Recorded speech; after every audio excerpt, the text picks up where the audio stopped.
Okay, flaming dragon, face. First, take a big step back and literally your own face. I don't know what kind of pan-Pacific bullshit power play you're trying to pull here, but Asia Jack is my territory. So whatever you're thinking, you better think again. Otherwise, I'm going to have to head down there and I will rain an ungodly firestorm on you. You're going to have to call the United Nations and get a binding resolution to keep me from destroying you. I am talking scorched earth, motherfucker. I will massacre you. I will you up.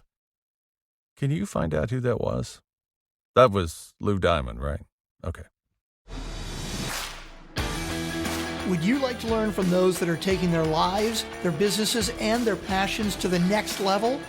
Best-selling author of Speakeasy and master connector Lou Diamond is here to connect you to some of the most inspiring and amazing people on this planet. Get ready to thrive loud with Lou Diamond.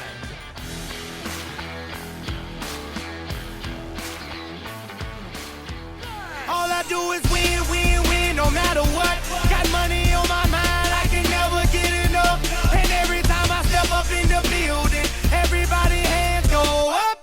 Welcome, everyone, to another spectacular episode of Thrive Loud with Lou Diamond, connecting you to the most inspiring and amazing people that are thriving each and every day.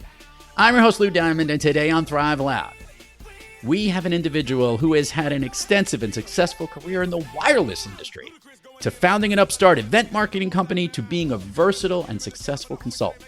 This results-oriented individual has the ability to bring a team together to achieve incredible results. His book, Winning the Moment, a blueprint for a new mindset and focus, just launched at the top of this year and should be on your must-read list for 2023. Thrive Loud listeners, I bring you the Cody Adent. Cody, how are you today, my friend? I'm doing wonderful this morning, sir. Thank you. Don't call me sir. That's my dad. We're here. We're friends already, Cody. You could just call me Lou. We're all good. I'm excited to have you on the program. I think it's really cool. What I'd love to do is do a little rewind at the beginning of the show, kind of bring our listeners up to speed. Cody, if you could, I don't want to go all the way back to the womb. I want to go back and understand how, through this really cool career you've had, how you ended up developing this winning the moment. Yeah, so it started, you kind of talked a little bit about my history as an entrepreneur, and I just always kind of had that spirit, like I took all the food out of my parents' pantry, put it in my wagon, went door to door and sold it, created a movie theater in my basement. Like I was always just trying to find ways to create businesses as a kid. I just always loved it. And I also had a really hard time learning in school. So I knew like that wasn't the path for me, because I just couldn't do it the way that teachers wanted me to do it. And so I didn't know what I was going to do, but I knew I was going to do something in the business world, and I wanted to create something for myself. And that's how I got started wireless and created my first business when I was 19. And then I was just in that corporate world, learning all of the tools. And I got really lucky to have an awesome leader at one of my wireless companies that really showed me, how to be an effective leader and how to help people. And that's where I learned that I really had a passion for helping people, because my favorite thing was seeing their success. And that was so fun and rewarding to see people grow and mature and become better at the things that they were going after. And then I got to a point where I'd realized I always reached my professional goals. So if there was something that I was striving for professionally, I was always going to do it. Or if I had a boss say, Cody, I need you at the office at 6, I'd be there at 5:50 in the morning, right? So no matter what was asked of me professionally, I would always find a way to accomplish that or get it done. However, I never showed up for myself in the same capacity. So what I realized, this was at the end of 2018, heading into the new year, I was like, I've got to figure out a way to show up for myself in the same way I show up for other people.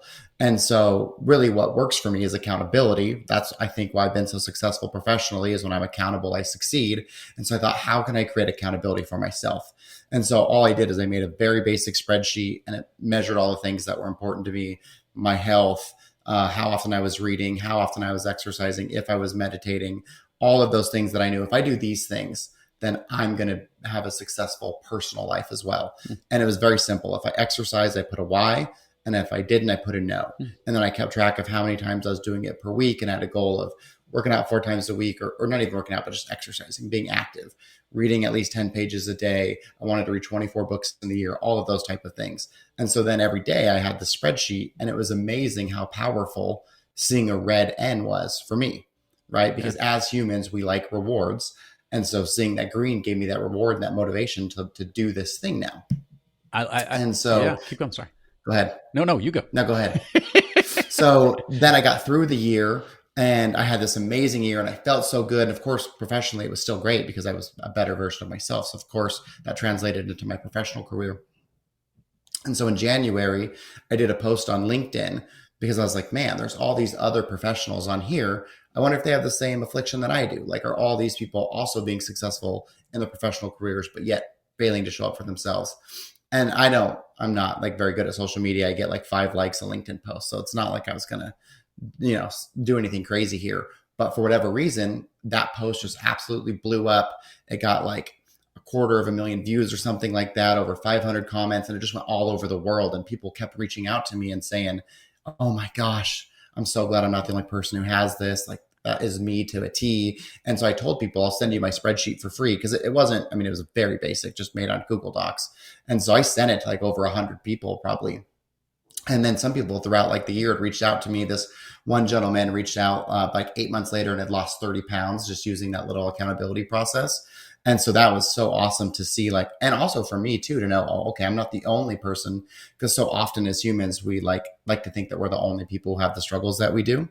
And so it was nice to know that, there's this whole community of people who are having this. And so as I got into 2020, I was still doing a really good job. And I work in hospitality now. And so we got to March of 2020, and everyone knows what happened then. So COVID hit, and it just devastated the hospitality industry. And I use that as an excuse. And I like to say excuses are lies that we tell ourselves, right? It's just some way we rationalize doing something we know we shouldn't be doing and letting ourselves feel good about it. So I made the excuse that like, oh, everything sucks, whatever. I'm just not going to do it anymore. And so all of that progress I made in 2019, I basically lost it over the course of, 4 months or something, because you can lose what you built so much faster than it takes to build it. And so I asked myself, man, how, because the spreadsheet wasn't working anymore, how can I bring something to life and to light and be with me every day and be present? And that's where I came up with the concept of winning the moment, was while I had all that free time during COVID to really like have some introspection and think about like, man, how can I really make this work? And so that's what these bracelets are. Mm-hmm. And so I realized that, all of us humans, we only can make so many good decisions in a day. So that's like why Mark Zuckerberg wears the same outfit every day, because it's one less decision he has to make, right? And I say that we're like cell phones in the sense that we wake up fully charged, but as the day goes through, our battery dies, right? It's why happy hour's at 5 and not at 2. Because we're more likely to make that decision as we had to make a few other decisions throughout the day. Speak for yourself, Cody. It could be a 2 if you'd like to. It certainly could. And that's the beauty of winning the moment. You define for you what you want your life to be. But all joking aside, it was like, okay, how can I? And my problem was I would always look at something like, okay, is this ice cream? If I have this ice cream today, does that affect my life? And in the big scheme of your life, it doesn't, right? That one bad decision doesn't have a long-term impact on your life. But if I make that decision repeatedly forever, at some point, decisions catch up to you, right? Like if I don't exercise today, I'll be fine. But if I don't exercise ever again for the rest of my life, at some point, there's going to be an impact of that. But how do we give the value to something that's happening in the moment to our long-term? And so that's where I realized, okay, there's about 10 decisions a day that you can make that will enhance the quality of your day. And so oftentimes we're just looking for like a dopamine hit, right? And so I go into the break room. I'm just tired from the day. I need something to pick me up. I see a Snickers. I'm like, oh, sweet. I'll eat that Snickers. That'll make me happy. So I eat it. It tastes delicious. And then 10 seconds later, I'm like, why did I eat that damn Snickers? Now I feel gross. I wish I wouldn't have done that. But all I really wanted was the dopamine hit to get the energy to get back to my day. And that's what this represents. So you go into the break room, you see the Snickers, you're like, you know what? I'm just going to fill up my water. I'm going to take this bracelet from here. I'm going to put it over here. And now I've just won the moment. And then that's giving me that dopamine that we're really after, right? It's just like when you have a task list. And if you have a task list and there's something that you do that wasn't on it, a lot of us will write that thing down just so we can cross it off. So I'm because gonna it feels good I to want to hit a accomplish pause something. before you go flying off into the stratosphere. This is awesome, by the way, and I love this process, and I love the way you're going through. I don't want to lose this thought that I had here early on. You mentioned obviously, school was a challenge and learning pieces were there. Did you ever take a chance to get look at what diagnosed that was that kind of made you the way you were from this I hear and see and listen to certain things, as you mentioned, there's a whole bunch of group of people in the world that you've connected with around some of this stuff, but have you ever looked back and said what that could have been, or what it was? Well, I think it's a little bit morbid, but I had a really unfortunate start to my school. So my first grade teacher got cancer and so I had a substitute for all of first grade. In second grade, my teacher's daughter got cancer, so I had a substitute for all of second grade. In third grade, our principal passed away and my teacher became the principal. So I never had like a full-time teacher until fourth grade. So I think that was part of it. And I think the other part is just that my brain just can't compute it in like the definitive way that they want me to. I always just found my own way of doing it. And it's interesting because I've got two kids and my daughter, Olivia, who's 9, she is now going through the exact same thing that I did. Yeah. Super high emotional intelligence, amazing conversationalist, but she just can't retain that like 2 + 2 = 4 information that the education system is built around. And so it's nice for me because I don't have any concerns because I know she's going to be fine, but I know that she has those moments of feeling lesser than, right? Yep. And both of my parents were teachers, so I had like a good environment in that way at the time. But no, I never did get a diagnosis. I mean, I just felt like I was lesser than, or for lack of a better word, stupid as a kid, which is really what kind of got me to love reading. Because when I got out of high school, it was like, okay, there's so much I don't know and so much I want to know. And there's all these amazing people out there who already know the things that I don't. I'm just going to see what they have to say. I love it. The task-oriented component to what you do, which is, by the way, a tactic I've worked with top sales performers and helping them, to give that sense of accountability. And you made the really important point. It's like, getting those little yeses or those little victories or those little stickers that you put on your refrigerator or whatever it might be, or the dog getting the treat, whatever it is that we love. It's the same way. It's the same idea. And a lot of times we what ends up, a lot of people, when they get away from that practice or they stop keeping the track of the accountability, it's been studied and looked at that a lot of it is because maybe they weren't being successful in that moment and they didn't want to see those failures. In a lot of the ways that you're thinking about that blueprint and setting the right mindset, as you just demonstrated so well with the bracelets and whatnot, how can you help people understand the importance of, look, it's not always just straight roads up. There are ups and downs, but it's through that process that can keep you on the right mindset that will build more success in the long run. Yeah, I think that's a really important point. So I like to say that like we learn way more in failure than we do in victory. Because when we win and things are going good, we kind of just like, yeah, it's great. This is awesome. We don't really like have any introspection to say like, oh shoot, what could I have done better? What could I have done different? And so I think that failure is so valuable. So even though the book is called Winning the Moment, I talk quite a bit about failure. I mean, I failed so many times I can't count. And I think that part of this process of winning the moment, part of the message I want to share is that there is no destination. You can never get there. So life is a journey and there's no, like, we don't have a finish line. I mean, I guess you could say death, but certainly there's not a success finish line, right? Because like, even for yourself, you're a best-selling author. It's not like once that book was out and you became a best-selling author, it's just over now. Like now you have a podcast, you're going to do other things in the next thing. And I think that, we appreciate the peaks that we're climbing to, but people forget how beautiful the valleys are. That's where the rivers are and that's where the animals are and that's where the flowers are. And so even though you might not want to be down there, it's still beautiful, and you've got to appreciate where you are in the journey and also understand that sometimes, and especially now, we love to compare, right? Social media makes it so easy to say, oh, look at this person, he's doing this thing and I should be doing that.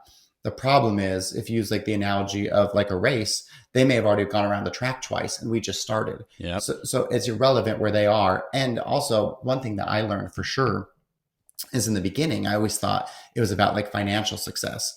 Like, oh, if I make X, that'll equal happiness, But then I have friends who make X. So I'm like, oh, I don't want to do what they're doing. I don't want that. And so I think that's a part of it. And it's really about defining success for you. I think too often in life, we're born and then people tell us what we're supposed to do and where we're supposed to go and how we're supposed to get there. And too often we don't sit to say like, well, what do I want? And so winning the moment is truly about defining what your success is. So like, if you don't like, let's say you're in a bout of depression, you're having a hard time getting up, you're getting up at 11 every day. Well, if today you woke up at 10:30, you better move that bracelet because you just won that moment. I like it. And you don't have to get up at 5 o'clock in the morning, exercise for 2 hours, drink muddy water, and eat vegetables all day. Like, I don't have a pre-described, this is what success is. I want the audience to define their success and then use these bracelets as a way to get to wherever it is that they want to go. I like it. And there's no judgment to where that place is because you should be defining that for yourself. Cody, by the way, well said. The expression I always use, you can't compare somebody else's middle to your beginning. And that is such an important thing. It's one of the biggest hiccups that people will see in social media or images and all. Everyone's only looking at only the good moments. I love that view. That you have to take a chance to look at the valleys and the rivers and see how appreciative and beautiful that is.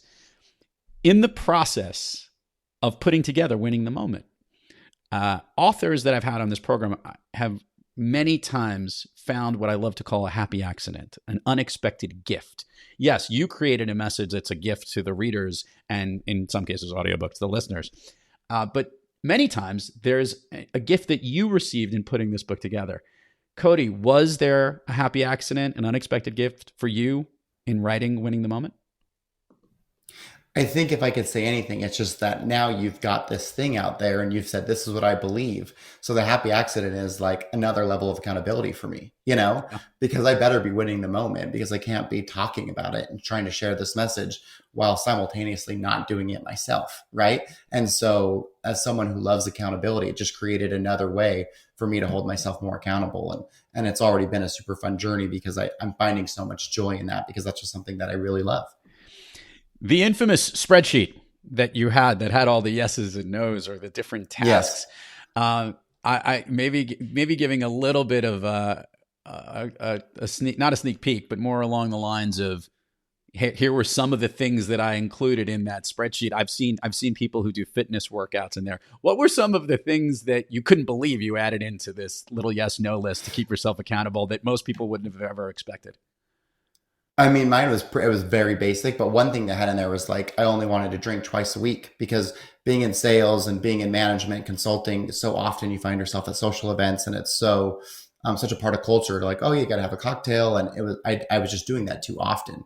And so I really wanted to measure that. And what I found is that, man, it's not as easy as you think because there's these moments where like, if I take a client to a Utah Jazz basketball game, then there's like this expectation, like, oh, we'll have a couple drinks together. And then if you go on vacation for a week in Mexico, well, if you drink over the course of that vacation for a week, that means that you've got to go an extended period of time without having anything to get back to your average of 2 days a week.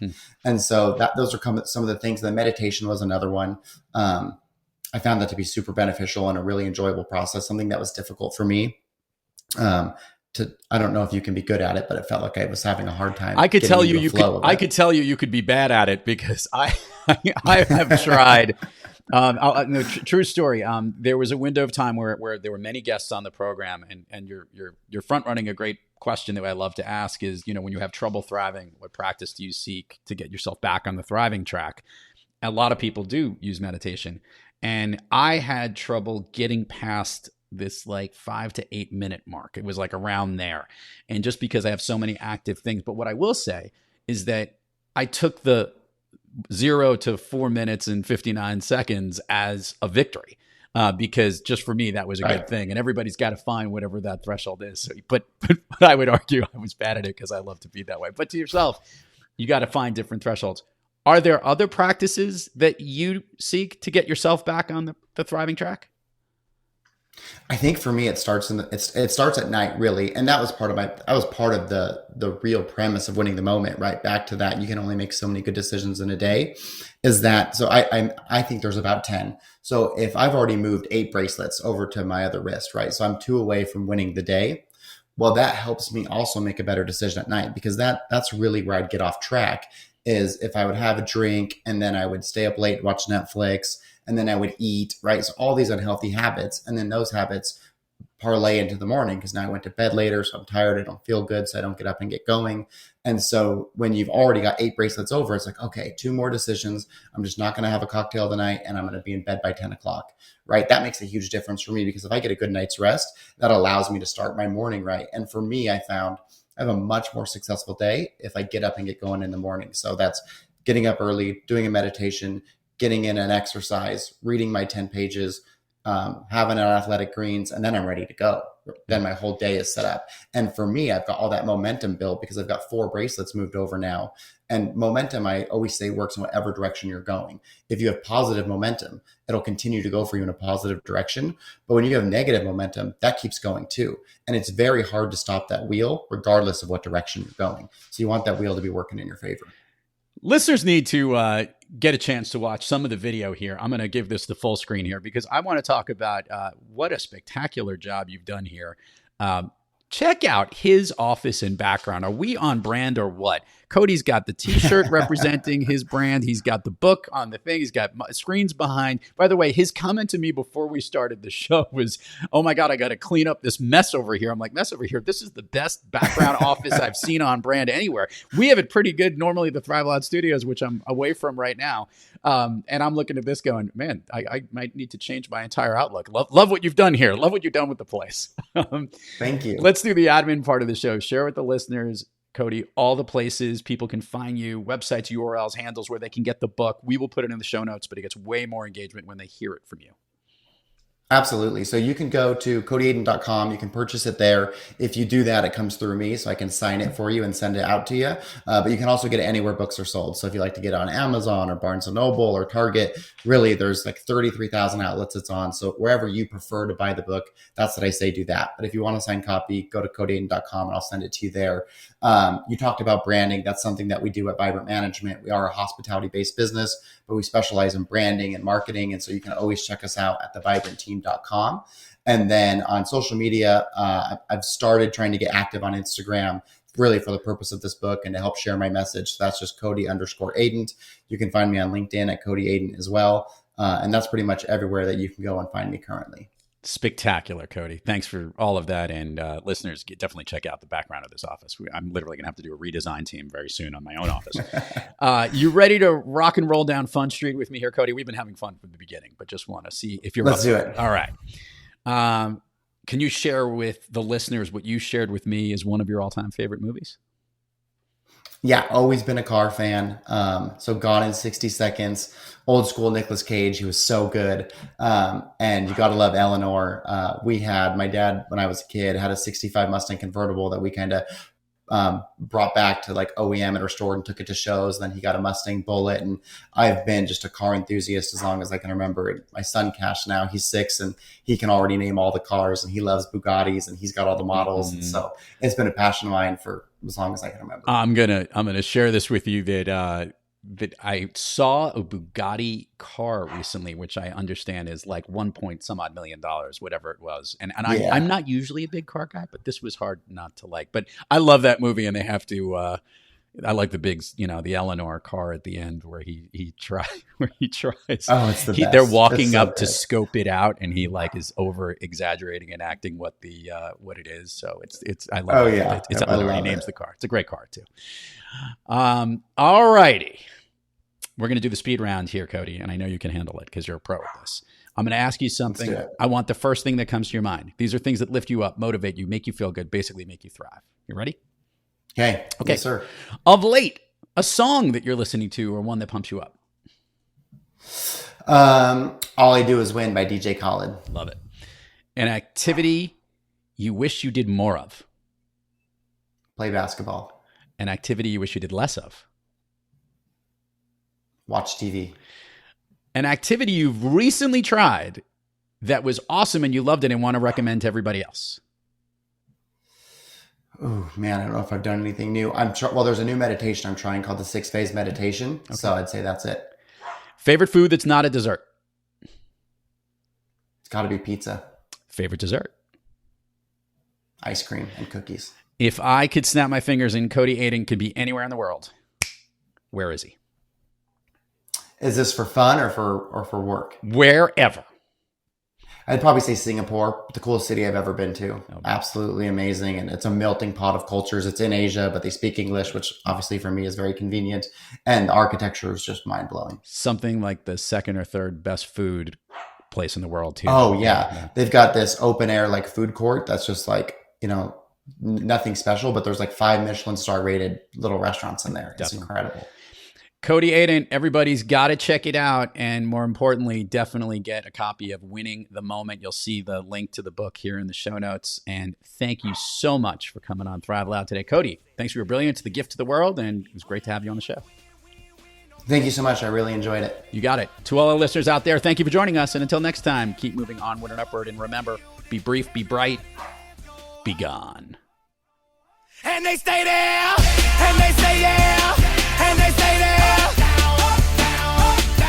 Cause all I do is win, win, win. And if you going in, put your hands in the air, make them stay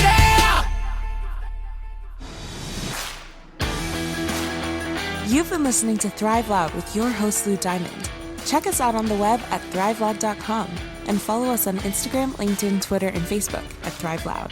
And check us out on the Good Pods app at Thrive Loud, where you can follow, listen, and connect directly to Lou and all of the Thrive Loud episodes. Thanks for listening.